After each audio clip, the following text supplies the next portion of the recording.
Unión Meridiana.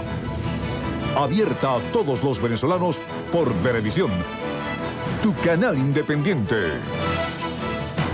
Ramón Guillermo Aveledo con nosotros, el secretario ejecutivo de la Mesa de la Unidad. Bienvenido como siempre a Venevisión. Encantado de verte, encantado de estar aquí. Cifras importantes, 279 alcaldías a primarias, en 58 se han logrado acuerdos unitarios, 18 gobernaciones a primarias, en 5 acuerdos unitarios. Usted ha dicho que sigue abierta la posibilidad de nuevos consensos. ¿Qué significa el periodo que acaba de abrirse hoy hasta el próximo 12 de noviembre en el caso de las alcaldías y toda esta perspectiva que se ha venido decantando? Que van a ser las venezolanas y los venezolanos los que escojan los candidatos de la unidad. Aquellos que han sido por acuerdo, que es una minoría, pero una minoría muy importante, ha sido con base en el respaldo que mantienen en sus regiones, que ha producido el acuerdo alrededor de ellos. Y esa mayoría abrumadora que se va a escoger por primaria, entonces estamos pidiéndole a la gente, por cierto, no solo a los partidarios de la unidad, no solo a los partidarios de los partidos que forman parte de la mesa, sino a todos los venezolanos, una acción primaria abierta, Eduardo, con la finalidad de que ellos sean los que decidan. Aquí decide la gente. Y eso es un contraste muy importante entre los dos proyectos de país que están en juego. En el proyecto democrático hay diversidad, hay variedad y la gente escoge. En el proyecto del continuismo, el proyecto del estatismo, en ese proyecto del personalismo hubo una elección de un solo candidato, un solo elector que, oh sorpresa, ganó y se postuló a la reelección una vez más y está prohibido hablar de todos los demás cargos. Esa diferencia es importante que la gente la aprecie. ¿Cómo se ventilan las diferencias dentro de la Mesa de la Unidad Democrática, que por cierto ha trascendido con distintos tonos a través de los medios de comunicación social, que si Macoya, que si Cogollo? Al final, ¿qué efecto tiene eso dentro del gran objetivo que se ha trazado a la Mesa de la Unidad? Personalmente yo soy un hombre de consensos y me gustan más bien las cosas que transcurren con sosiego, pero una elección son distintas opciones, hay debate y somos venezolanos y actuamos con pasiones y a veces en el primer momento decimos cosas muy fuertes, pero eso es parte de la discusión normal, no hay motivo ninguno para alarmarse. En la Mesa de la Unidad hay dos características que son las que le confieren esa estructura antisísmica y hemos tenido oportunidad de comprobar los cálculos estructurales justamente que habíamos hecho justamente en este tiempo, digo yo, usando las palabras de los ingenieros. Por un lado, la capacidad de entendimiento. Hemos demostrado que hablando se entiende la gente, que se discute, se conversa, se dialoga y entonces se llega a soluciones. Pero además, todo se hace con base en reglas que han sido previamente consensuadas, mucho antes de la elección, de forma que, como se hacen las reglas con la cabeza fría, cuando todavía no está el fragor de la lucha, entonces se pueden tomar previsiones sensatas, lógicas, que llega el momento de aplicarlas y es posible aplicarlas. Hay diferencias, claro que las hay, pero hay el modo de ventilarlas. Grave es también, y eso es una buena oportunidad para hacer un contraste. Aquí las diferencias se ventilan y se resuelven de acuerdo a las reglas compartidas, consensuadas. Enfrente, en el proyecto continuista, en el proyecto personalista, no hay esas reglas, es solamente la voluntad de una persona, se impone la ley del silencio y lo que empieza a haber entonces es una guerra soterrada por debajo de la mesa que descompone el ambiente de esa opción política. Eso también es un contraste interesante. Algo que siempre, a propósito de interés, llama mucho la atención a la gente, el aspecto del financiamiento. ¿Qué hay que decir en el caso de la Mesa de la Unidad? ¿De dónde salen los recursos? Bueno, estamos haciendo una inmensa vaca del tamaño del país. Es así, es como una vaca. Nosotros no tenemos plata para financiar nuestra campaña y en Venezuela, lamentablemente, nuestra elección, y en Venezuela, lamentablemente, a diferencia de los países europeos o a diferencia de los Estados Unidos, donde está previsto financiamiento público, transparente, controlable a los partidos políticos como debería ser en una democracia moderna, por supuesto sometido al examen de la Contraloría de la República, aquí tenemos una situación que es muy perversa. Se niega el financiamiento público a los partidos políticos, pero además se acosa, se persigue, se amenaza a los eventuales donantes privados. Entonces, ¿cómo vamos a hacer nosotros nuestra primaria? La vamos a hacer martillando, haciendo una vaca. Y los candidatos ponen, por supuesto, porque ellos los han ayudado para poder, hacen colectas, hemos hecho varias rifas que tienen la finalidad de recabar fondos para poder hacer la primaria. Y además trabajamos con mucho voluntario. No solo en la propia Secretaría Ejecutiva de la Mesa, sino en todo el territorio nacional, con mucha gente voluntaria que pone de su parte, que ayuda, que trabaja. La gente que nos ve los conoce porque están en su barrio, están en su urbanización, están en su edificio y sabe que son gente que está trabajando, que está recorriendo su sector, explicando nuestra opción o la de cada uno de los precandidatos, porque ahorita es como un delta que se abre, el río de la Unidad se abre hasta desembocar en el mar de la elección primaria y de la campaña electoral definitiva. Pero ese momento en el cual cada quien anda hablando a favor de su candidato es en el que estamos viviendo, y la gente que nos está escuchando, nos está viendo, los conoce y sabe que se trata de gente que lucha, que gente que se sacrifica y que quiere simplemente tener un país mejor para todos. Febrero está a la vuelta de la esquina, falta muy poco tiempo. Sí, señor. ¿Se van cumpliendo los pasos en el tiempo previsto? Sí, y una de las cosas que se van cumpliendo los pasos, y eso nos indica que fue una decisión sensata el poner la primaria en febrero, porque fue un tema que tuvimos que discutir mucho, recordarás, ¿no? Y creo que por aquí yo vine cuando estaba eso recién decidido. Y es un tema, desde luego, que fue polémico. Sin embargo, todas las cosas que hay que hacer para llegar a la elección, por ejemplo, en nuestra elección van a participar, tienen derecho a participar los venezolanos que votan en el exterior, los que se inscribieron hasta el 30 de octubre, porque hay que hacer el corte del registro allí para poder hacer los cuadernos de votación. Esas personas, si hubiéramos hecho la elección mucho más acá, no hubieran podido votar. Mucha gente se animó, ha habido operativos en muchos países, y a pesar de las dificultades que ponen los consulados, que no son culpa del CNE, ojo, sino de los consulados, que son agentes de la inscripción, sin embargo, se va haciendo esto es una oportunidad muy importante.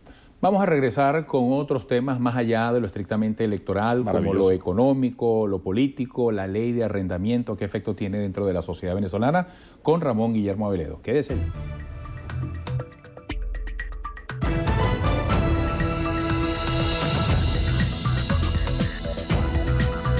Opinión Meridiana, abierta a todos los venezolanos por Venevisión, tu canal independiente.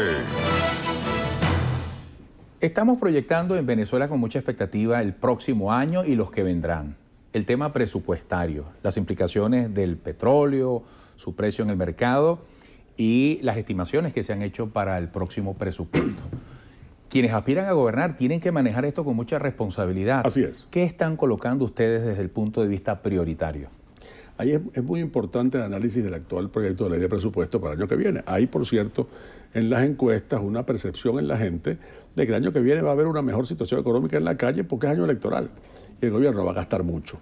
Eso todo el mundo lo dice, o una mayoría de la gente lo dice.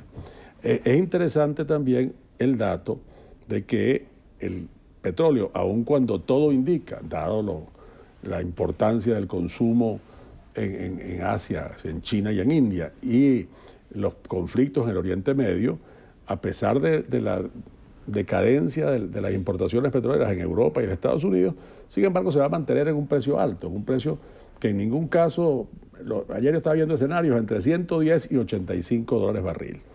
El petróleo está calculado en el presupuesto a 50 dólares barril. ¿Eso qué quiere decir? Eso quiere decir que está dejando el gobierno un colchón que está entre 35 y 65 dólares para no meterlo en el presupuesto, sino quedárselo y administrarlo en fondos que no tienen transparencia, que no tienen ningún control. Eso fomenta la corrupción. Pero además de eso, ese ingrediente es, a través del gasto público, uno de los principales ingredientes de la inflación. Cuando el gobierno nos da aumentos de sueldos y salarios, esos aumentos ya nos los ha quitado previamente con la inflación.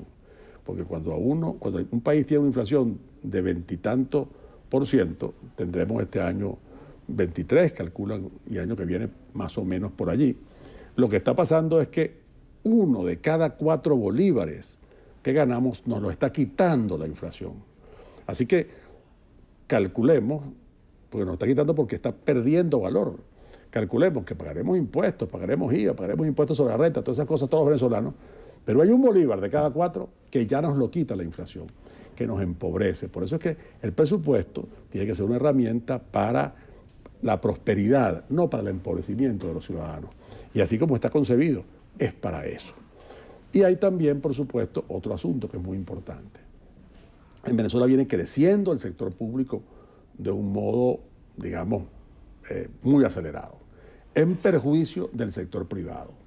Cada vez hay menos empleos en el sector privado y más empleos en el sector público. Cada vez hay menos inversión privada y más inversión pública. Eso significa que en la vida real, menos empleos de calidad para la gente, menos empleos estables para la gente, menos productos en el mercado, por lo tanto precios más altos. Eso significa al final del día menos oportunidades y más pobreza. Tenemos que tener presupuestos que tengan racionalidad. Nosotros vamos a trabajar el año que viene, los venezolanos, a vivir con un presupuesto elaborado bajo estas premisas de campaña electoral. Ahora, el siguiente presupuesto, el de 2013, va a ser el año que viene, debe ser producto de un diálogo sincero, de un verdadero análisis, para que el gobierno que se instala en 2013 tenga verdaderas posibilidades de actuar.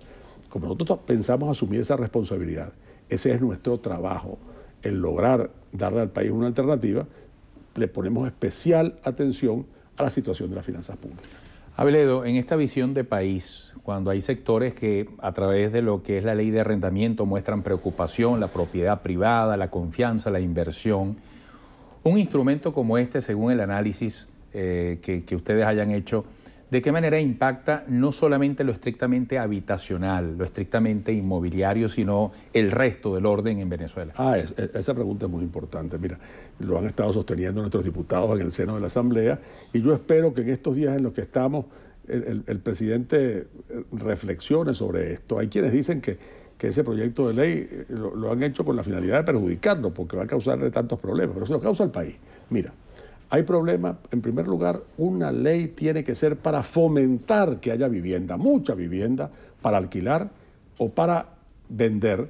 Y esta ley es todo lo contrario, porque desestimula, crea desconfianza y hace que la gente se aguante, no quiera alquilar vivienda. En segundo lugar, para la armonía social.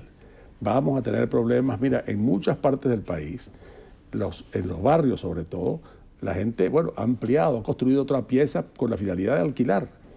Y eso son contratos muchas veces verbales, que no tienen formalidad, y se van a prestar a conflictos sociales, a problemas. Vamos a tener muchas parejas jóvenes que no van a tener cómo alquilar una vivienda nueva, porque esta ley perjudica especialmente a los que no tienen vivienda, o ancianos, personas de tercera edad, o personas que viven solteros o que se divorcian y que van a tener las dificultades para conseguir un nuevo apartamento. Y esa no es la idea, porque cuando hay escasez, ¿qué es lo que pasa? Que a pesar de la regulación, se ponen las cosas más caras. Les pongo un ejemplo a los que nos están oyendo, porque la gente puede pensar, oye, qué bueno que en un momento como este se regulen los precios de los alquileres de un modo tan estricto. Eso me va a beneficiar a mí.